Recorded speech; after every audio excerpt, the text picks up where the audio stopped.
ready. And let's start na po ang ating pag-aaral ng salita ng Panginoon. So last time po, Pastor Grace started the book of Acts, and then last week po si Pastor Julio, and ako naman po this week, and we'll be continuing po until the last chapters ng Acts. So konting recap lang po sa mga na ibahagi ng ating mga lingkod ng Panginoon, especially po sa Acts 7 and 8, we're in. At sa Acts 7 po, doon po namatay si Stephen. And alam naman po natin na Stephen had a very short life, but his life was very purposeful and worthy because he died for the sake of Jesus Christ. And according po sa mga historian, he's the first martyr. And dahil nga po doon sa death ni Stephen, nagkaroon po ito ng malaking pagbabago sa komunidad, sa Christianity within that era because of Stephen's death. Nagkaroon po ng paglaganap ng gospel ng Panginoon kasi nagkaroon ito ng domino effect kung saan nascatter yung mga believers, yung mga disciples of Jesus Christ because natakot sila sa pwedeng mangyari sa Stephen. And on the road to Damascus, nagkaroon siya ng personal and his life was never the same again because he had a personal encounter. And I hope and I pray po na in our life as Christians, we had our personal encounter with the Lord. And sana po nabago tayo at nababago because there is so much to learn and to discover if we know to ourselves na, Lord, you met me on this day, on this season of my life. And because of that, and because of you, I am changed. I am changed and I am now becoming the person you are called me to do. Because yun ang nangyari kay Paul. His life changed the moment he met Jesus Christ on the road to Damascus. And yung purpose ni Paul, ba't siya nasa Damascus, is to persecute more Christians because he sincerely and wholeheartedly believed that this Christian or this called the way during that time pa is pinablaspheme nila ang pangalan ng Panginoon because hindi sila naniniwala. Ang mga Pharisees, Paul po was a Pharisee, naniniwala na si Jesus Christ was the anointed one and is the awaited Messiah. So lahat ginagawa niya to persecute yung mga Christians. And isa siya sa mga tao na gustong papatay, pahirapan, parusahan every person na naniniwala at sumusunod sa Panginoong Jesus. Kaya naman, ang sabi sa kanya, di ba sa Acts 9:15, ang sabi ng Panginoon kay Ananias, go, this man is my chosen instrument to proclaim my name to the Gentiles and their kings and to the people of Israel. I will show him how much he must suffer for my name. Sinabi to ng Panginoon, when he said to Ananias, pupunta ka kay Paul because I will show him how much he will suffer for me. And when we are chosen, we are called, and we are chosen by God, we should expect that the moment we are called by God and we said yes to Him, suffering is kakambal na ng buhay natin because our obedience is being purified by the sufferings, by the difficulties, by the trials of life. And yung faith na papalago. Bakit po? Ang sabi nga po ni Paul sa 1 Timothy 1:12-17, ito po yung sulat ni Paul. Sabi niya, I thank Christ Jesus our Lord, who has given me strength, that He considered me trustworthy. Bakit po? Pinagkatiwalaan siya. He's the apostle to the Gentiles. Sa mga hindi Jews. Siya ang pinroklama ng Panginoon na I will use you to proclaim my name to the Gentiles, appointing me to His service. Even though I was once a blasphemer, alam natin, blasphemer and a persecutor and a violent man, I was shown mercy. The old Paul, who was Saul, alam niya sa sarili niya, I'm a blasphemer, I'm a persecutor, I'm a worst man, I'm the worst sinner, and yet God have chosen, has chosen me to be his vessel. I was shown mercy because I acted in ignorance and unbelief. Yung nangyari po kay Paul because he wholeheartedly believed na yung pinag-aaralan niya, yung Torah kung saan lumaki siya sa Pariseo, na talagang ang pag-aaral nila ng salita ng Panginoon is holy and sacred. And so, nandoon yung knowledge niya about God. But his ignorance because he didn't know and he didn't have the revelation that Jesus Christ is the appointed King. The grace of our Lord was poured out on abundant along with the faith and love that are in Christ Jesus. Sino nga ba naman tayong makasalanan? Si Paul na makasalanan. Lord, sino ba ako para gamitin mo? Sino ba ako para bigyan mo ng isang responsibilidad na tumayo sa harapan at magbigay ng mensahe mo? I was once, when we blaspheme God, that means we don't revert His name. We don't do what He said we should do. So, ang sabi ni Paul, I thank God for His mercy. And sa verse 15, ang sabi niya, here is a trustworthy saying that deserves full of acceptance.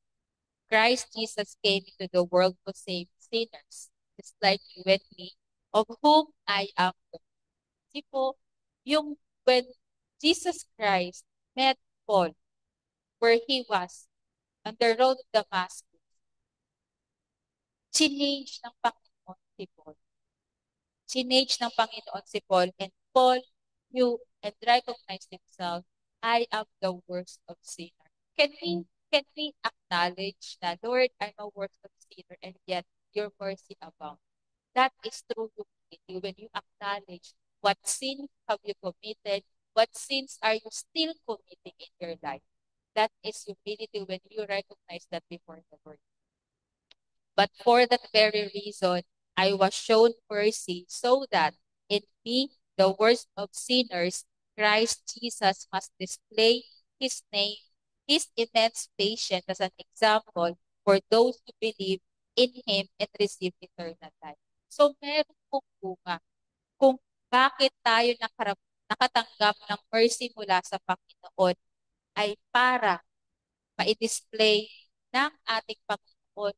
Ang sabi dito, immense. Sobrang pasensya niya sa atin. His immense patience as an example for those who would believe in Him and receive eternal life. And verse 17, now to the King eternal, immortal, invisible, the only God be honor and glory forever. Amen. So, this is Paul after he had personal encounter with our Lord Jesus Christ. So, makita po natin na we should to be changed day by day sa ating pamumuhay bilang isang Kristiyano. And sa Acts 10, alam na po natin na si Peter, binaptize, and na-convert po yung mga Gentiles sa bahay ni Cornelius, which ito yung buong family po nila ay nabaptize. So, sa Acts 11, nakita natin na doon na-coin yung first word na Christian sa Antioch. And papunta na po tayo sa chapter 13, 14, 15, 16, and 17. And sa chapter 13 and 14 po, dito po natin makikita yung first missionary journey ni Paul na kung saan nakaface sila ng acceptance, ng persecution, ng opposition, mga life-threatening experiences nila. So, titingnan po natin sa Acts 13, 1 to 12, makikita po natin, it's the call of Paul and Barnabas. Alam po natin na si Barnabas was the very first person who accepted Paul. Pinuntahan niya si Paul sa Tarsus and encourage niya si Paul, binigyan niya ng encouragement. He accepted Paul of who he was during that time. Kasi sino ba naman ang tatanggap sa isang persecutor during that time? Sino ka? All of a sudden, gusto mo kaming papatay and then ngayon pinoproclaim mo na ang pangalan ni Jesus. So parang nandoon yung great doubt nila and the takot. But Paul, I'm sorry, but Barnabas was used by God to reach out Paul. So ngayon, magkasama po sila sa mission and they were called and they were sent to do missions. And it was because of the Holy Spirit. So makikita po natin sa verses 1 to 3 ng Acts 13. Now, in the church at Antioch, there were prophets and teachers. Barnabas, Simeon, called Niger, Lucius of Cyrene, Manaen, who had been brought up with Herod, the Tetrarch, and Saul. During that time po, Saul papangalan dito ni Paul. While they were worshiping the Lord and fasting, the Holy Spirit said, "Set apart for me Barnabas and Saul for the work to which I have them."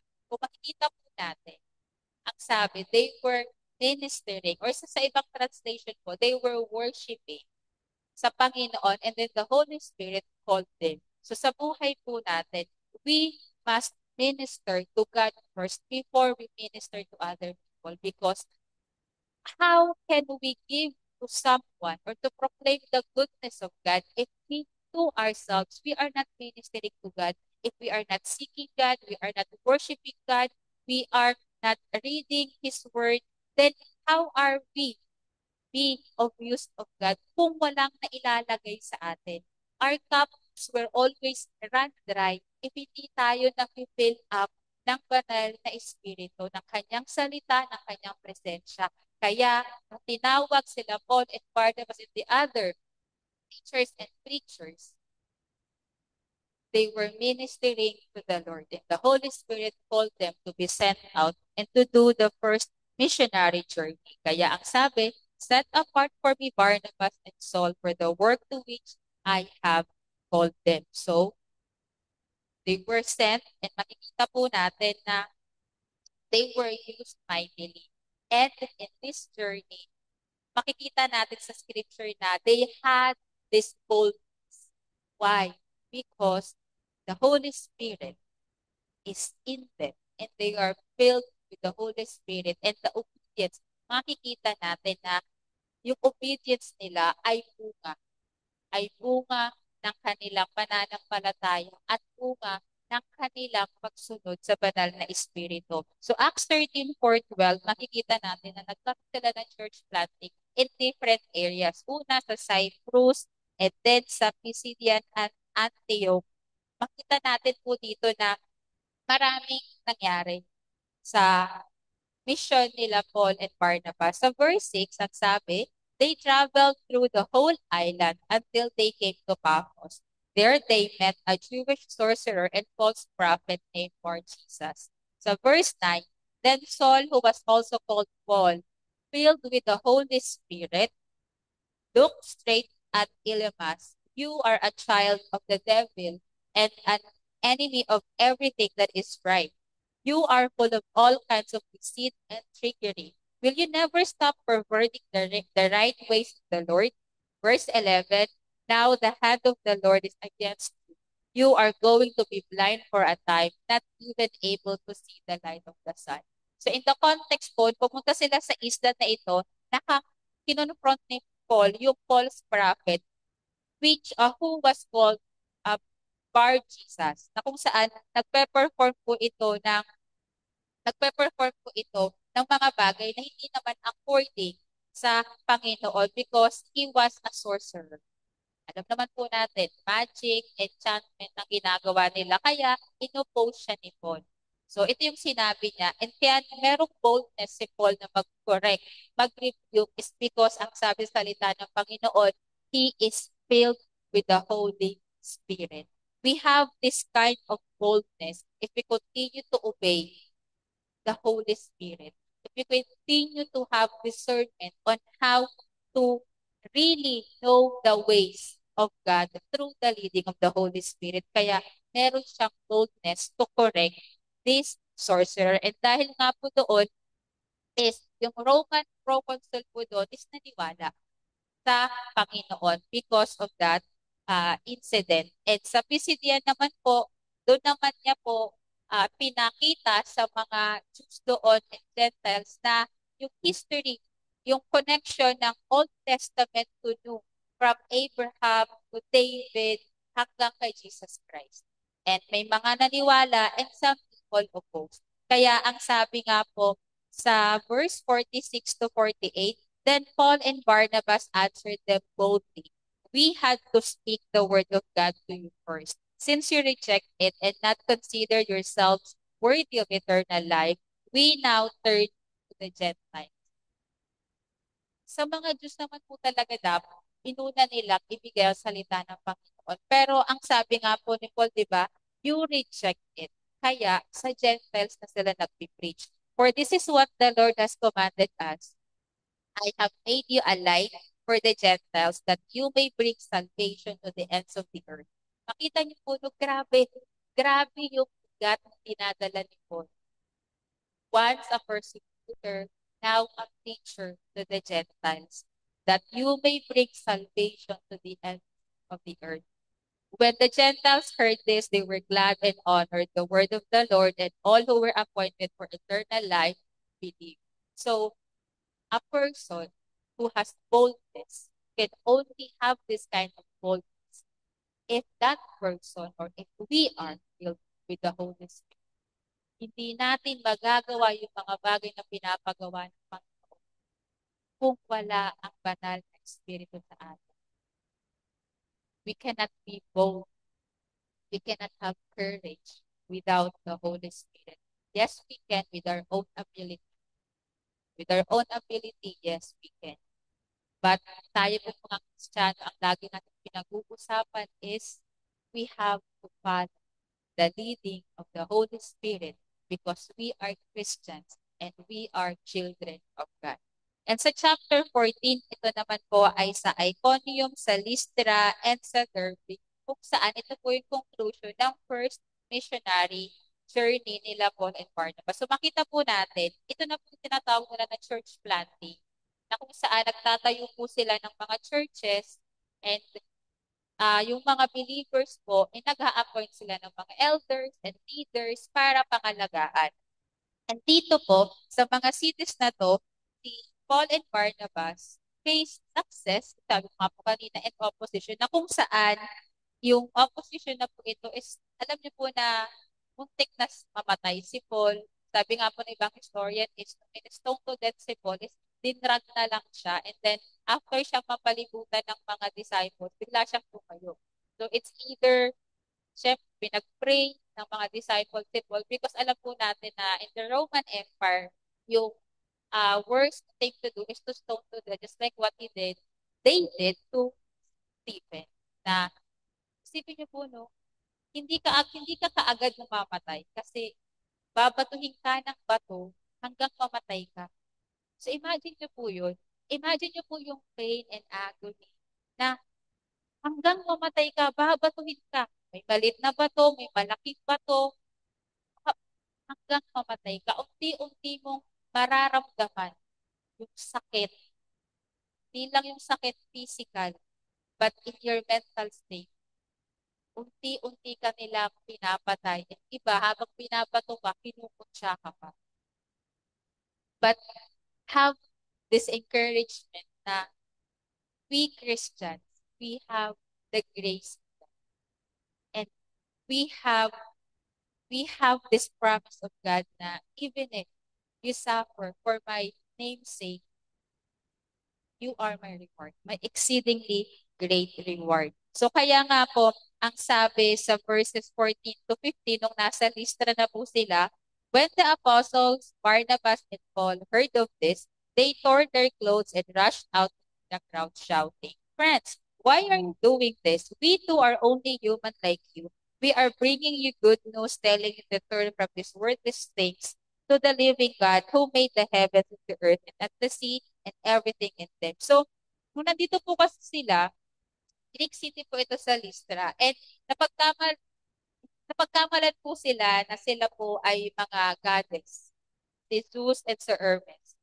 Kaya ang sabi nila, bakit? Bakit nyo kami tinuturing na gods? We are just like you. We too are only human. Kaya nung narinig po nila ito, tenor nila yung damit nila to show na it's a blasphemy before the Lord. We are only humans as well like you. But for some people, if they have this kind of recognition or if they have faced this kind of situation na itinataas sila more than what they are, yung iba, it builds pride.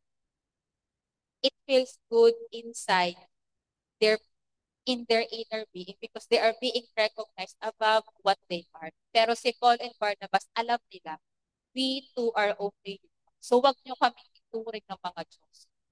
Kaya ang sabi, wag niyong gawin iyon sa amin because that is a blasphemy before the Lord. So, after nga na nung sinabi na ni Paul, nag-face sila ng persecution. The people who worship them, who acknowledge them, is the same people din na nag-stone to them. Kasi yung mga tao doon is binigyan sila ng dahilan or pinpersuade sila na hindi sila mga totoong lingkod. And because of that, they were, Paul was stoned to death.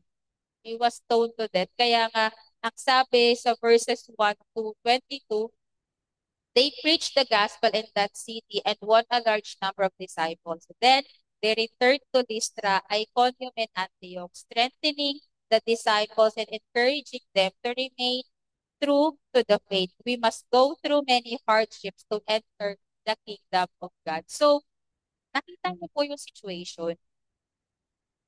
Sa Acts 7 po, nandun si Paul, nakatayo, nagbigay ng approval na stop to that si Stephen. And now, he is experiencing the same situation na na-witness niya during Stephen's time.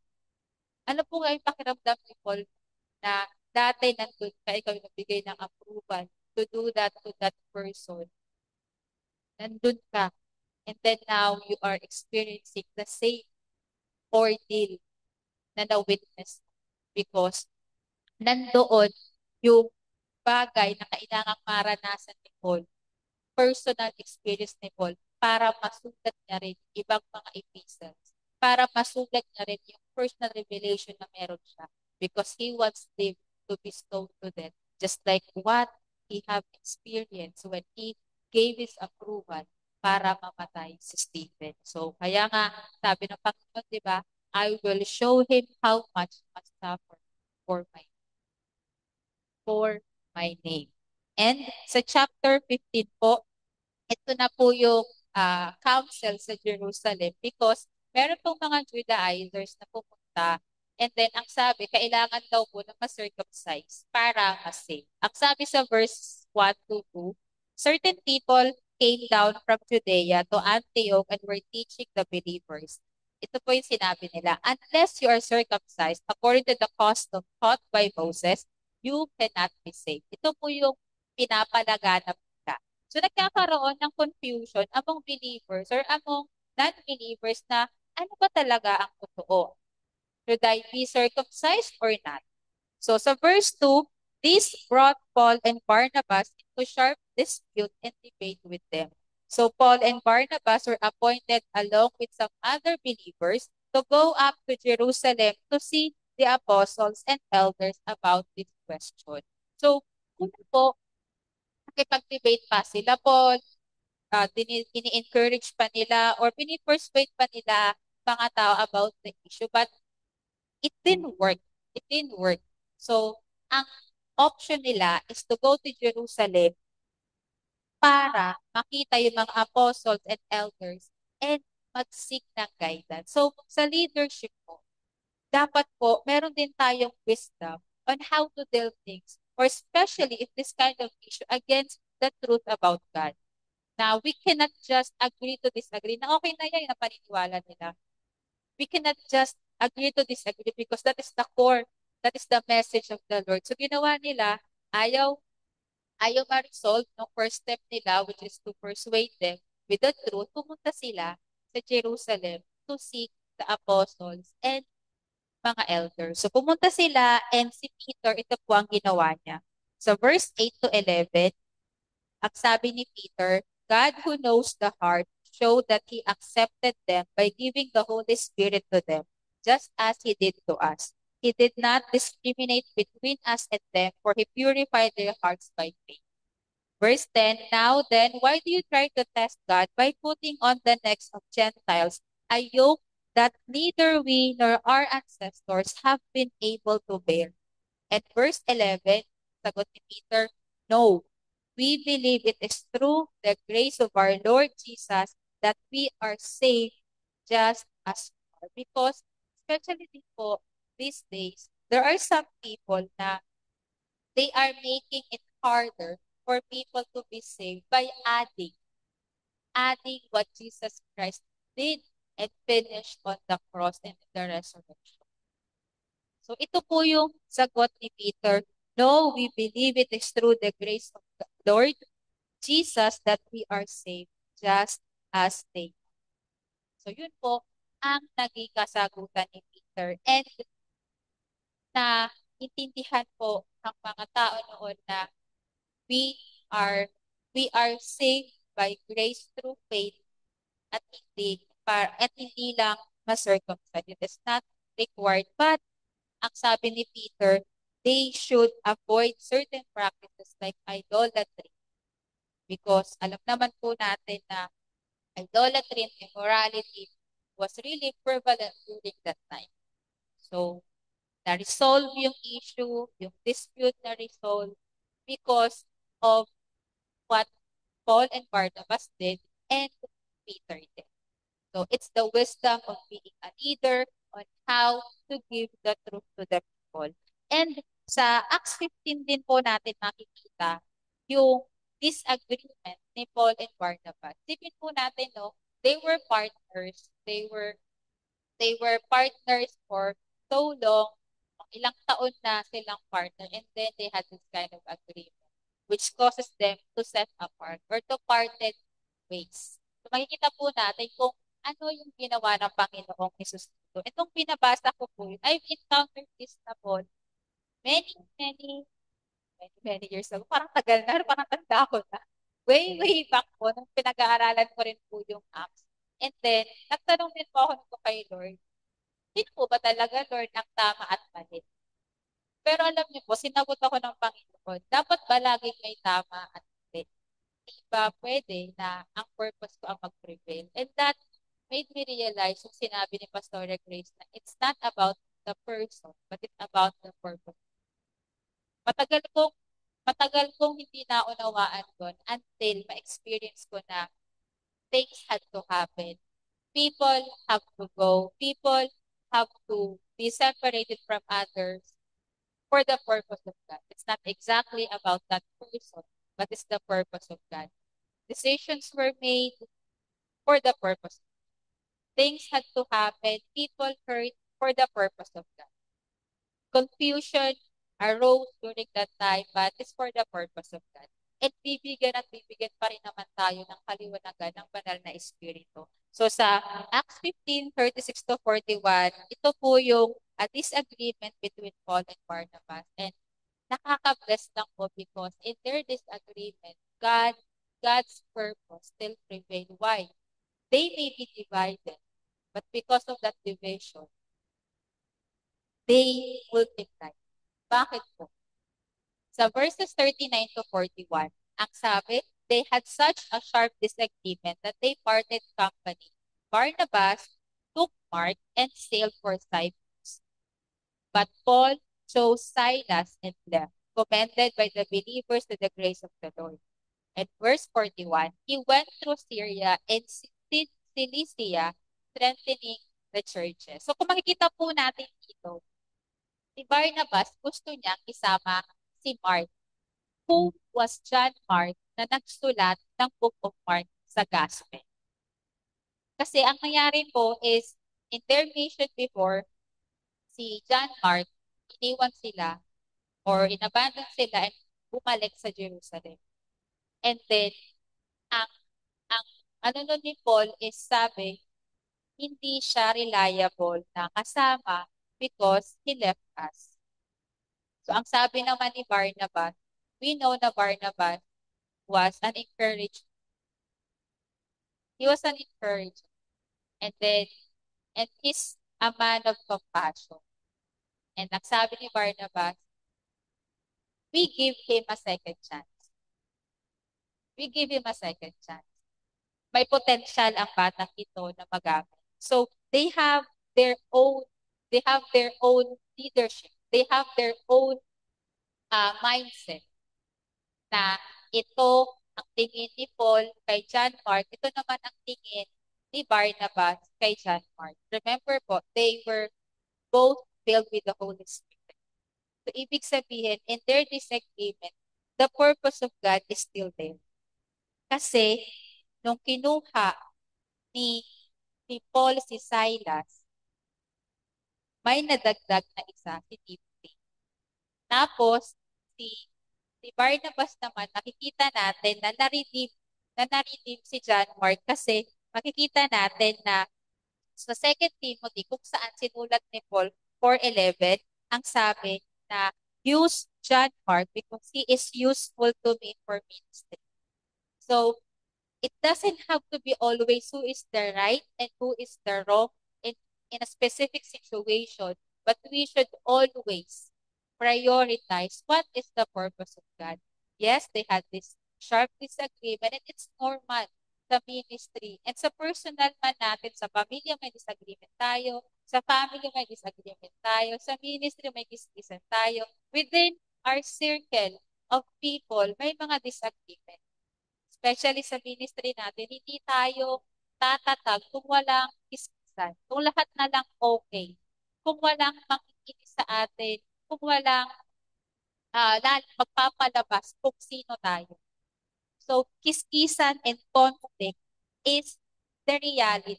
But we must remember how to deal with it. How to deal on how natin makikita na, Lord, it's still your purpose that should prevail. Again, lagi ko pong pinaging pinapaalala sa akin ng banal na Espiritu, ang sinasabi lagi ni Grace, it's not about the person, but it's about the purpose. Walang, walang personal na dahilan or conflict, but it's for the purpose of God. Na sana maintindihan natin with the wisdom of the Holy Spirit na things had to happen. People have to live. People have to kind of disagree. And dapat makita natin na sa sentro nun ay ang Panginoon pa rin. So, it's our human conflict sa buhay natin. Makikita natin kay Paul and Barnabas. So, they divided, but for the gospel, for to spread the gospel of God, nag-multiply yun. Kasi they separated sa ibang lugar. So, imbes na magkakasama na sa isang lugar, because of that disagreement, nagkaroon ng ibang lugar para mas-spread pa yung gospel. And napaghiwa-hiwalay, alam po natin na sa tahanan ng Panginoon, we are being used differently because we are different kinds of vessels. We are different kind of instruments. Kaya, kailangan nating maintindihan na still, the purpose of God prevails. They parted their ways, but the purpose of God was accomplished and that really matters. So, makita natin na tama, tama naman na kailangan natin lagi tingnan, Lord, nasan ka? Sa gitna ng sitwasyon na. Nasan ka? Kailangan nating hingin ang guidance ng banal na Espiritu para ma-resolve at conflict. Because it doesn't mean na ikaw ay tama at siya ay mali. What matters most is that the purpose of God should prevail and should be accomplished because we are obedient to God. And if we are facing conflict sa ministry, dapat po, ito yung mga bagay na din natin ginagawa. Dapat hindi tayo nag-a-add pa ng mga bagay na magkukos pa ng fire sa ministry. And we should not pass judgment on every person that is involved. We should not take sides and we should not fuel the fire with unnecessary talks na pinibigay natin. And see, ako po, I was in that situation many times in my life and God had to correct me in a hard way because I'm in the midst of that situation and sometimes sometimes, sa paglago natin sa Panginoon, natututo tayo in a hard way. Na nagte-take sides ka, nagpapas ka ng judgment sa ibang tao, but it takes humility and the grace of God to accept na, Lord, patawarin niyo po ako because I've done this to people and if we do this to people, it causes damage to them. It causes great damage to them. So, dapat kung hindi man tayo involved sa situation and tayo ang nagiging meron sa kanila, let's not pass judgment, let's not take sides, but let's pray. Let's pray for them and let's pray for the situation.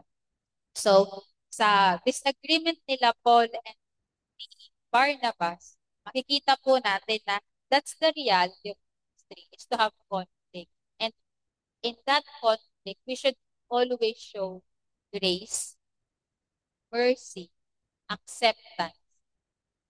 And dapat din po, bilang tulad ni Paul, dapat alam natin yung purpose. We should focus on the purpose, not on the person, but sa purpose ng Panginoon. Kaya, they have to part ways. And because of their parting, na-spread palalo yung gospel ng Panginoon.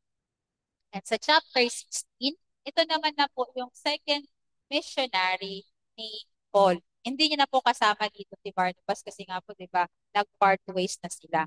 So, nag-join na si Timothy sa mission na po. Di ba? Ito na po yung sinasabi ko na nag-multiply pa kasi tinake ni Paul si Silas and then sa chapter 16, makikita natin na kasama na nila si Timothy. Kung saan nagsulat siya para kay Timothy sa first Timothy and second Timothy. So, makita natin na they were guided by the Holy Spirit to go to Macedonia where Paul has a vision of a man asking for help. Ang sabi sa chapter 16, verses 1 to 2, Paul came to Derbe and then to Lystra, where a disciple named Timothy lived, whose mother was a Jewish and a believer, but whose father was a Greek. The believers at Lystra and Iconium spoke well of him. So maganda yung yung reputasyon ni Timothy sa mga tao doon. Sabi nga po dito, di ba? They spoke well of him. And makita natin sa verse 6 to 7, yung Holy Spirit forbid Paul and Silas na pupunta sa isang lugar. Sa verses 6 to 7, Paul and his companions traveled throughout the region of Phrygia and Galatia, having been kept by the Holy Spirit from preaching the word in the province of Asia. So bakit? Bakit hindi sila pinapapunta ng Holy Spirit sa lugar na yon? Paul had a good intention to share the gospel. Sa verse 7, when they came to the border of Mysia, they tried to enter Bithynia, but the Spirit of Jesus would not allow them. So makita po natin, even if we have good intentions to proclaim the name of Jesus, to proclaim the gospel, to be a help of someone, if we are not being led by the Holy Spirit, manahimik po tayo. We should not do the things that are not led by the Holy Spirit because ang mangyayari is it is just our own action because we want to satisfy ourselves. And nakita natin na Paul, along with others, were obedient to the leading of the Holy Spirit. And dinirect naman po sila sa verse 9 sa Macedonia. During the night, Paul had a vision of a man of Macedonia standing and begging him. And sabi, come over to Macedonia and help us.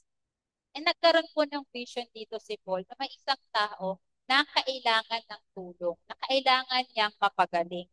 And God directs Paul to the region of Macedonia. And sa verse 10, after Paul had seen the vision, we got ready at once to leave for Macedonia, concluding that God called us to preach the gospel to them. Makikita niyo po sa verse 6, ang sabi doon ni Luke, they tried to enter Bithynia. And pagdating po sa verse 10, ang sabi na is we got ready at once to leave for Macedonia. Ibig sabihin, nung nandun sila, papunta sila sa lugar na yun na pinorbid silang pumunta, hindi pa kasama si Luke. Pero nung papunta na sila sa Macedonia, kasama na si Luke. Kasi ang sabi, we got ready at once to leave for Macedonia, concluding that God had called us to preach the gospel to them. So makikita po natin, the ways of God, sometimes, we really don't understand na Lord, bakit hindi po sila hinayaan na mag-preach ng gospel sa mga lugar na ito? Na Lord, bakit mo ko hinayaan my intentions are right naman before you. Na gagawin ko naman to para sa'yo. Na I will do this ministry, I will do these things para sa'yo. But then again, there should be a leading of the Holy Spirit to do the things of God. Because makikita natin na God wanted Paul and his team na pumunta sa Troas to pick up a doctor who is Luke. Na kung hindi sila pumunta doon sa Troas, hindi nila makikita si Luke at hindi magkakaroon ng personal physician si Paul. So kung nagtuloy sila doon sa mga lugar na hindi naman sila hinayaan, hindi nila ma-encounter si Luke. Na kung saan si Luke ang nagsulat ng Acts at si Luke din ang nagsulat ng Gospel ng Luke. Makikita po natin, God has always have a bigger plan and purpose sa buhay ng bawat isa. At kaya kailangan nating sumunod sa leading ng banal na Espiritu. So when God said no to Paul, and sa iba, two times po nasabi ni Lord no. So sa isip ni Paul, bakit kaya? My intentions are good naman. So sometimes ganun din tayo. Every time God is saying no to us, God is sparing us to something that will cause us to distraction. Or God wants you to realize, Anna, I am just preparing greater things for you and for my name. So we have to obey God because we know na God, you know what you are doing and I believe that you have greater plans.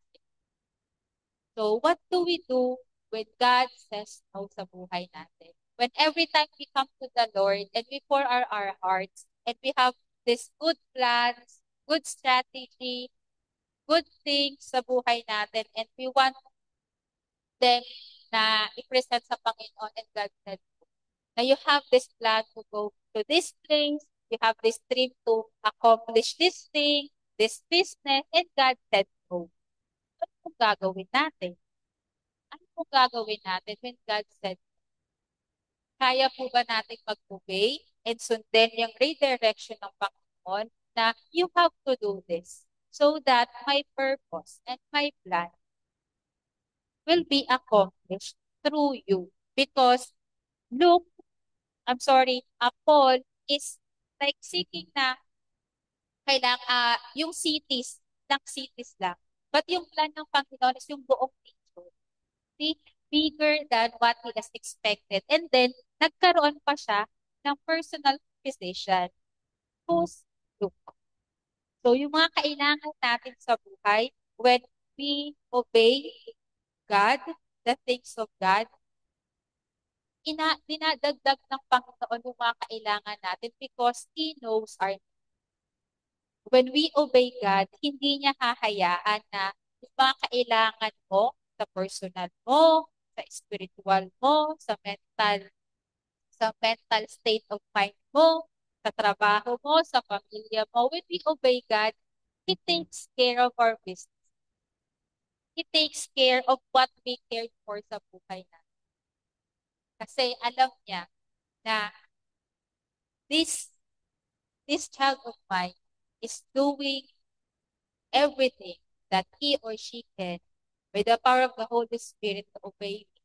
And me being as a good father to him or to her, because I love him or her, things have to be good as well sa kanya.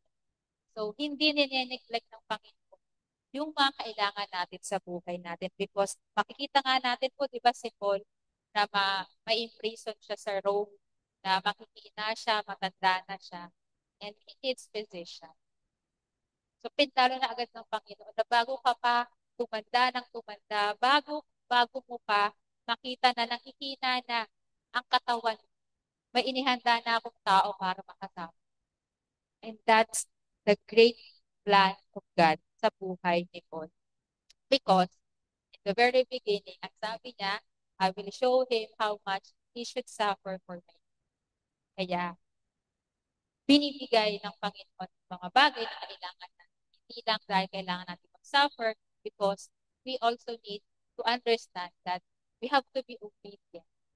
And being obedient, that means we have to suffer, we have to sacrifice some things, we have to die to ourselves daily, we have to carry our cross daily. And sa mga bagay na yung makikita natin na lalong papatatag yung pananampalataya natin sa Panginoon. And doon po, sa verses 30 to 15, makikita natin na yung mayaman na businesswoman who, who, whose name is Lydia, na-convert din po ito dahil kila Paul. And makita rin po natin yung pagkakulong nila Paul sa Philippi. Kasi po, yung kwento na to is nagpagaling si Paul ng isang dalaga na sinasabihan ng masamang espiritu. Eh yung may-ari ng dalaga na yun, nung napaalis ni Paul, yung bad spirit or yung evil spirit na yun, nawalan siya ng income. Kasi parang nagpo-prophesy yung evil spirit na yun. So, pinagkakakitaan yun ng may-ari ng slave na babae. So, nung napaalis yung evil spirit ni Paul, nagalit. And then, ipinakulong sila Paul. So, ang ending, nakulong sila Paul sa Philippi. But in that situation, pumasok na naman po ang Panginoon. Meron siyang plano bakit nakulong. So verses 25 to 26, about midnight, Paul and Silas were praying and singing hymns to God, and the other prisoners were listening to them. Nasa loob na po sila ng kulungan nito. Verse 26, suddenly there was such a violent earthquake that the foundation of the prison were shaken. At once all the prison doors flew open and everyone's chains came loose. And so verses 27 to 31, the jailer woke up, and when he saw the prison doors open, he drew his sword and was about to kill himself because he thought the prisoners had escaped. So nung nakita nung jailer na bukas na yung mga pinto, akala niya nakalabas lahat because there is a responsibility for this jailer na dapat hindi makatakas yung mga prison. Kaya gusto niya nang patay ng sarili niya. Kesa parusahan pa siya ng Roman. So verse 28, but Paul shouted, don't harm yourself. We are all here. Walang umalis kahit bukas yung mga pinto. Even if they had freedom to be free, walang umalis. Sa verse 29, the jailer called for lights, rushed in, and fell trembling before Paul and Silas. He then brought them out and asked, sirs, what must I do to be saved? And sa verse 31, they replied, believe in the Lord Jesus, and you will be saved, you and your household. And sa katapusan po ng mga verses, pati yung family ng jailers na to ay na-saved because pinreach din po nila Paul yung gospel sa family and they believe. So, ano po yung makikita natin dito? Sa previous chapters po ng Acts, makikita natin na si Peter po ay nakulong din. Pinakulong siya ni Herod kasi gustong ipapatay din sila, yung mga disciples ni Jesus Christ. Just like what happened to James. Si James po yung unang namatay na disciple ni Jesus Christ. So, nung napapatay si James, gusto rin ni Herod na ipakulong si Peter at syempre mamatay din. Pero hindi hinayaan ng Panginoon na mamatay si Peter kasi may pinadala siyang angel para mapalaya si Peter. So makikita natin, Paul and Peter were in the same situation, but they have different purpose. Peter was released because he was guided by an angel. And then sinamahan siya hanggang makalabas siya, hanggang ma-safe na siya, at makapunta dun sa bahay nila Timothy na nagpipray para sa kanya. But si Paul, may ginawa rin naman ng Panginoon, merong nangyaring supernatural na na-shake yung foundation ng prison wall because of the earthquake and nabuksan yung mga doors and they have the freedom na umalis but they stay. Bakit po? Because the purpose of God kay Peter is to save Peter from being uh, na para mamatay siya. He wanted to save Peter para hindi mamatay. But here po kay Paul, God wanted to save the jailer and his household. So makikita natin na even if they are in the same situation, there is still difference sa buhay ng bawat isa. And do not let yung nakikita po natin na same situation, nagagayahan din po natin yung ginagawa ng iba na, ay, we have the same situation, we have the same problem.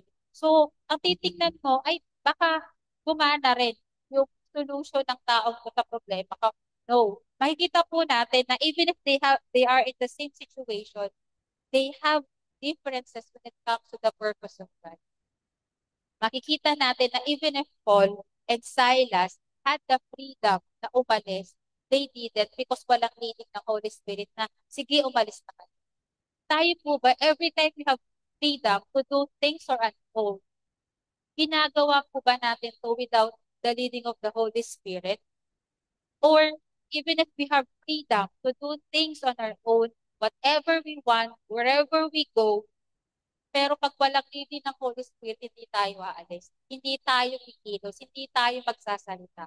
Because we honor the leading of the Holy Spirit and we respect and we should have the fear of God. So makikita natin, yung purpose is nandun. Even if they have the same situation, magkaiba ang purpose ng Panginoon. So wag po tayo madadaya ng sitwasyon na nasa harap natin.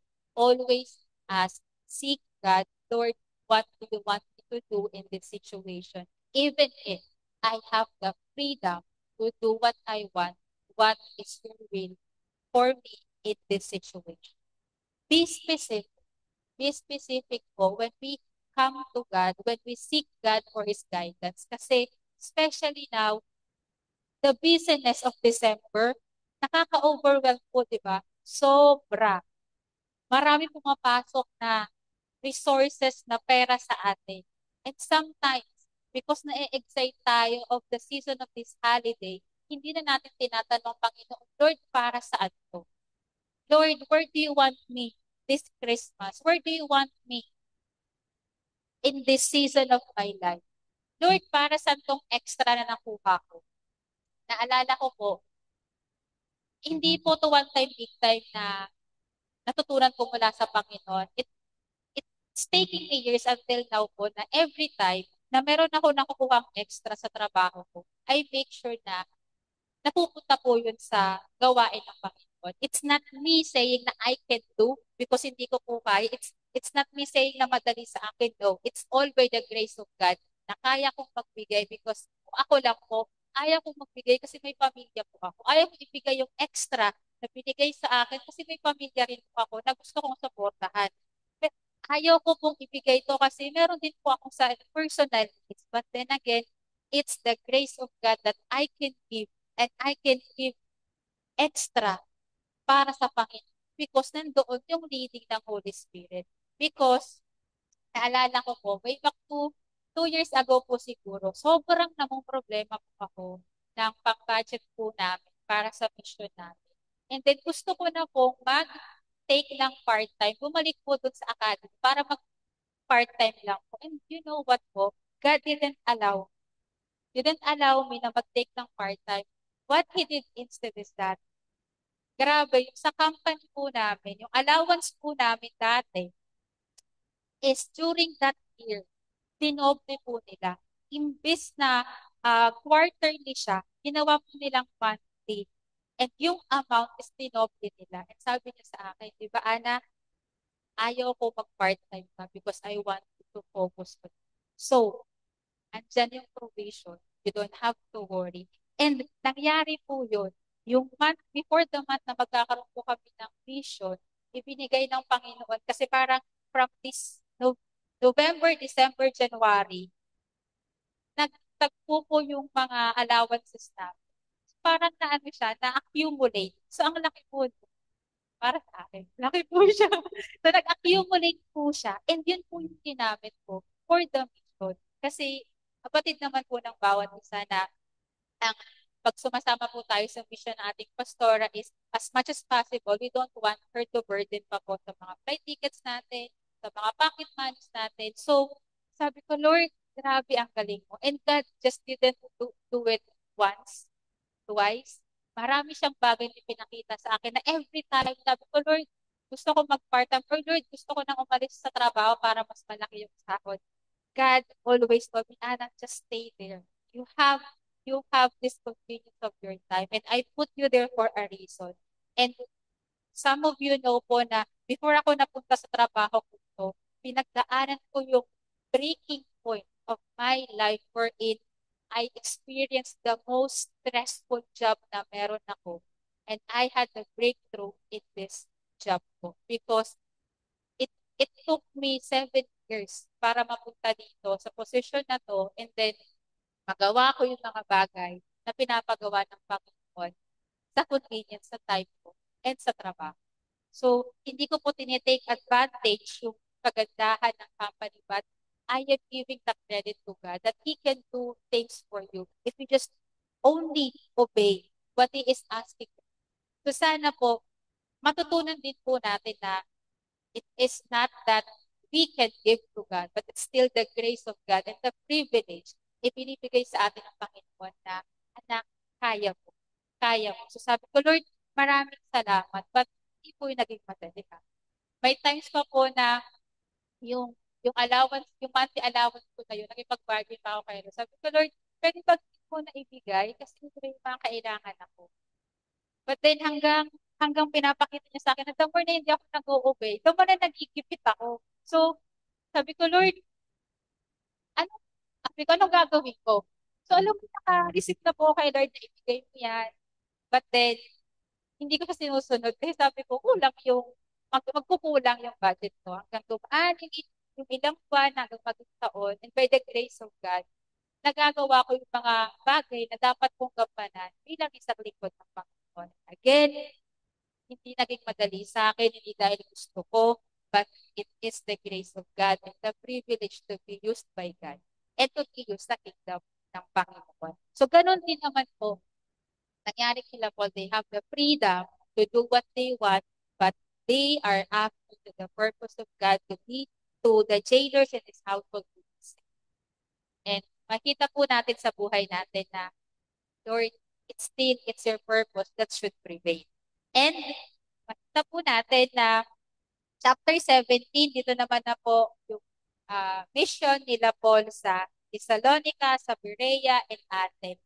Sa Greece po ito from Jerusalem to Judea. So kung titignan natin po sa mapa, hindi lang po ito mga barangay-barangay sa kanila po. No, countries and regions. So from Asia, Europe, then dito nga po sila sa Greece. And makikita po natin na we're aware po sa mga Bereans po, di ba? Na they are noble in character. Sabi nga po sa verses 11 to 12, now the Berean Jews were of noble character than those in Thessalonica, for they received the message with great eagerness and examined the scriptures every day to see if what Paul said was true. As a result, many of them believed and did also a number of prominent Greek women and many Greek men. So, hindi na po sila tanggap ng tanggap. So, dapat kayo din po. Kapag kami po ay nagtuturo sa harap o mga nagbibigay din po sa inyo ng mensahe, be responsible of the messages you are receiving. Huwag lang tayong tanggap ng tanggap. Be like Bereans. Kung ano yung sinasabi namin, sinasabi ng ibang tao, tingnan po natin sa Biblia. And when you see na merong mali sa sinabi namin or kailangan correct, please correct us personally so that we can address that as well sa buhay namin. That when we stand here before you, alam namin na, mali pala yung nasabi namin and we can correct ourselves. Kasi hindi tama na nagbibigay kami ng mensahe sa Panginoon and mali yung sinasabi namin. So, be like Bereans, have this eagerness to know the truth, to receive the truth, but in-examine din po sa salita ng Panginoon, sa Bible, kung tama yung sinasabi natin. I'm not saying na you doubt what we are saying here, but be responsible of the messages that you are receiving because the messages you receive, you are accountable of that as well. And maraming salamat din po sa mga tao na tinutulungan din po kami na makita kung may mga mali po kami nagagawa. So, let's be like Bereans. Let's be like Bereans. And sa verses 22 to 23 po, Paul then stood up in the meeting of Areopagus and said, People of Athens, I see that in every way you are very religious. For as I walked around and looked carefully at your object of worship, I even found an altar with this inscription, to unknown God, so you are ignorant of the very thing you worship. So in context po, dahil po, alam naman po natin na ang mga Greeks, dito po nanahan ang mga philosophers, yung mga great philosophers. Sila Socrates, sila Plato, kung sino pong alam nyo ng mga great philosophers, galing po sila dito. Eh dahil nakita ni Areopagus na matalino si Paul, magaling si Paul magsalita, mag-deliver ng insight, because we know yung past ni Paul na in her early childhood days, hanggang tumanda siya, babad siya sa salita ng Panginoon. Babad siya, alam niya ang Old Testament.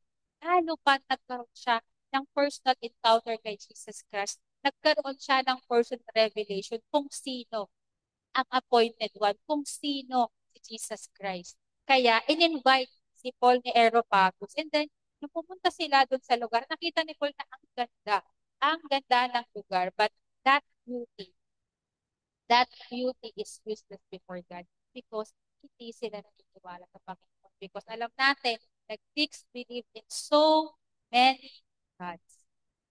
Diba nga po, napagkamalan pa sila Zeus at si Hermes ng mga tao na pinuntahan nila. So, even in that beauty, sa mga temple na pinuntahan nila, that beauty didn't honor God. So, kung titingnan natin ang buhay natin, Lord, my life is beautiful. My life is beautiful, but in this beauty of my life, in every area of aspect of my life, in this beauty, do I bring honor sa pangalan? Kaya nga ang sabi ni Paul, I even found an altar with this inscription, to an unknown God. So you are ignorant of the very thing you worship. Kasi nag-worship po sila, pero ang nakalagay, unknown God. Hindi nila alam kung sino ang pino-worship nila. But tayo mga Kristiyano, we know that we are worshiping the one true living God. So, hindi na tayo ignorant doon. Alala niyo po kaninang sabi ni Paul, is ignorant kasi wala siyang personal revelation kung sino si Jesus Christ. Pero alam niya yung Old Testament, alam niya yung Torah, alam niya yung bawat pahina. Pero yung personal revelation niya kay Jesus Christ, ignorant siya. And we will never be changed for the purpose of God if we don't have personal encounter with Him. Kahit gaano pa po tayo kadalas magsimba, the church itself will not change us. But personal encounter with the Lord Jesus will change our life so that we can be a vessel of honor. Just like Paul, from being persecutor to preacher to the Gentiles, ginamit siya ng Panginoon. But again, when we said yes to God, it's a package. Makakaranas tayo ng hirap, sakit, and trial sa buhay natin. But there's always joy. There's always mercy sa buhay natin. Dahil hindi cruel ang Panginoon na pinaglilingkuran natin. There are seasons of life na masaya, wala problema, but still there are seasons of our life na susubukin at susubukin tayo. May mga months na, okay, chill lang, hayahay, yung probation, maganda. Then may mga months na sasait tayo. May mga months na may problema sa ministry, may problema sa family, may problema sa work, may problema sa circle of friends. Sometimes nakaka-overwhelm. But one thing we should have to do is whenever we face those difficulties in our lives, lapit ulit tayo sa Panginoon.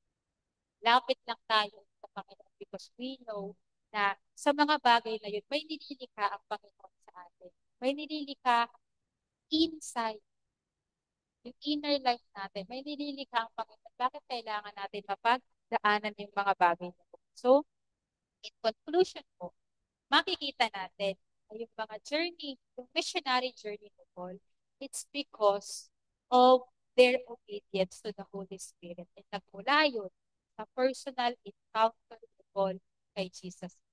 And when he obeyed the voice of God and the calling of God sa buhay niya, the word of God, the gospel was spread out not only to the cities of Jerusalem and Judea, but in different regions. not only to the Jews, but to the Gentiles. We are Gentiles.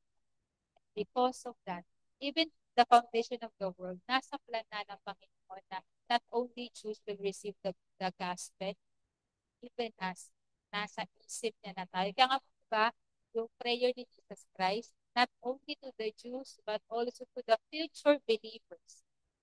Tayo yung pinag-pray na tayo. Pinag-pray na tayo agad ng Panginoon. May mga maniniwala pa. May mga maniniwala pa. And Paul had to do and had to experience suffering para mapangyari yung mga bagay na itinakda ng Panginoon. So, there is cost of being a disciple. There should be always a life of obedience, and in our obedience, there's always suffering. And in obedience, there's a fullness of joy. Because nakikita natin na may satisfaction sa buhay natin. But we should understand that we are not only called, but we are chosen. Many are called, but you are chosen. Do you consider yourself po mga kapatid na I am not just called, but I am chosen. I am chosen to be a vessel of honor. I am chosen to be instrument by God, to be used by God in His kingdom. Nasaan po tayo? Nasa called or nasa chosen? Ako po, I am chosen by God to to preach the gospel, not only here behind the pulpit, but for other people, because we have the Holy Spirit. Just like the boldness na meron sila Paul, sila Silas, sila Barnabas, we also have the Holy Spirit. We also have the boldness inside of us to do the things. But we are different vessels. Hindi pwede na kung evangelist yung taong to, ikaw evangelist.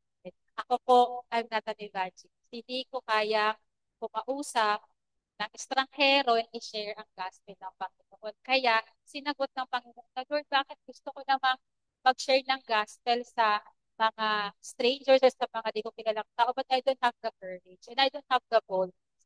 And during that time, hindi pa po naunawaan, lagi kong tinitin ang sarili ko na bakit hindi ko kaya? Bakit hindi ko kaya? But then again, God made me understand na I am calling you, Anna, to a different ministry. You may not get evangelized, but you are. So, do not compare yourself to other people. If you see people striving in their ministry and you are not doing things that the same thing that they are doing, because you are called, you are uniquely called to a certain things na ikaw bibigyan ng boldness ng Holy Spirit para magawa mo. So, it should be our encouragement kung paano natin na-witness yung missions ni Paul. Hindi pa po tapos meron pa pong third missionary mission si Paul hanggang ma-end up po siya sa Rome. Pero makikita po natin sa chapters 13 to 17 na ang encouragement na you are chosen by God. And you can do things for God because Holy Spirit is there. And we should pray na, Lord, help us to be used by you according to what you have called and have chosen. So, we will only be effective sa ministry natin if we understand our role, our purpose sa ministry. We can only be effective and efficient.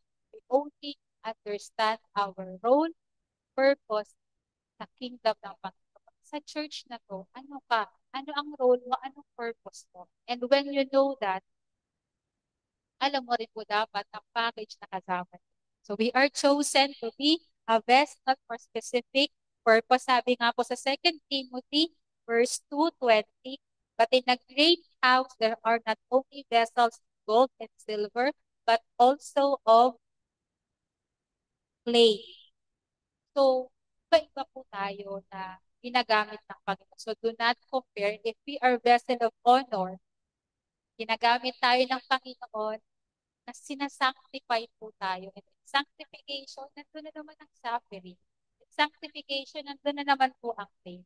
Para magkaroon ng silbi kung bakit tayo naririto. Because if we are not chosen by God, called by God, according to His purpose, we know that we are useless. Just like the branch not attached to the vine, we are useless and we will never bear fruitful fruit para sa Panginoon. So, we are being sanctified to prepare us for every good work ng Panginoon. So, let's be like Paul. Let's be like Paul. Pinakita niya na his life was transformed because of his encounter the road ng Damascus. And once persecutor, he's now a preacher, and he lived a humble life. He knew to himself that he's the worst of sinners, but yet is being used by God dahil may plano ang Panginoon, and the great mercy of God is upon Paul's life, and is obedient, is filled with the Holy Spirit, is chosen by God, and is living in a way na alam niya kung saan siya dinadala ng banal na Espiritu, nandun siya. Dapat ganun din po tayo. And we have to be familiar sa leading ng banal na Espiritu, because again, even if our intentions are good, our plans are good para sa ministry, family, personal, sa pamilya mo o sa trabaho mo, if we are not leading by the Holy Spirit, makikita mo na mababaliwala yung mga pinagplanuhan mo, and you will see yourself being disappointed. Makikita mo sa sarili mo na frustrated ka because of your actions. Kasi in the first place, hindi ka naman talaga nililid ng banal na Espiritu na gawin yung bagay. So let's have a good example sa tulad ng buhay ni Paul, Silas, Barnabas, na their actions were led by the Holy Spirit. And they were bold to do the things of God because they were filled with the Holy Spirit. And sana po marami tayo natutunan sa salita ng Panginoon ngayong hapon. So hayaan natin na selyuhan po ng banal na Espiritu ang ating mga natutunan. So hallelujah, Panginoon. Hallelujah. Hallelujah. Lord, maraming salamat po, O God, sa mensahe na ibigay mo sa bawat isa. Maraming salamat po dahil natapos po, Panginoon, ang mensahe. Maraming salamat po sa mga puso na tinanggap ang iyong salita. And I pray for those, Panginoon, who didn't receive the message or had confusion, O God, or had this doubt, Panginoon. Lord, turn their doubts to truth, Panginoon. Hayaan mo na ilid mo sila sa iyong salita. Sa ganon, sa kanilang personal na type of God, magkakaroon sila ng personal revelation of who you are, especially Panginoon sa mga bagay na nangyayari sa buhay nila. Lord, thank you because of your Holy Spirit, indwelling Holy Spirit inside of us, God. Hayaan mo na patuloy kami matuto sa iyong kaparaanan. Hayaan mo na patuloy kami magpakumbaba. Hayaan mo na patuloy kami magamit, Lord, because we want to be a vessel of honor for your kingdom, O God, and help us to accomplish and help us to walk on the path that you are called us to do. Help us, O God, to be a chosen instrument for your kingdom, O God. Maraming salamat po dahil patuloy kang kumikilos sa buhay namin. And may you continue to be the center of our lives, O God. May you continue to be the center of everything sa buhay namin, Panginoon. Lord, ibinibigay namin lahat ng papuring pagsamba sa pangalan ni Jesus. Amen. Po sa lahat ng nakatapos na ating service today. And sa mga hindi rin po nakahabol ng buong message po, ipapublish naman po siya sa Facebook later this day or later this week, cannot promise po. But it will be posted po sa FB page and sa YouTube page po natin. So, kung may mga gusto po kayong balikan ng mga preachings ni Madam, way back po, at mga namimiss niyo po na preachings every Sunday, please feel free po to go sa ating FB page and YouTube page para po mapakinggan yung mga mensahe. And with that po, maraming salamat. So let's continue to read in advance po yung Acts 18 hanggang matapos. Hindi ko po alam kung ilan pa po yung makakover namin ni Pastor Julius, but we'll make sure na matapos po namin sa this December para po sa next year sa Book of Romans na po tayo. So maraming salamat po and have a wonderful day ahead of us, and God bless and enjoy the fellowship of everyone. Happy lunchtime po. Ingat. Thank you.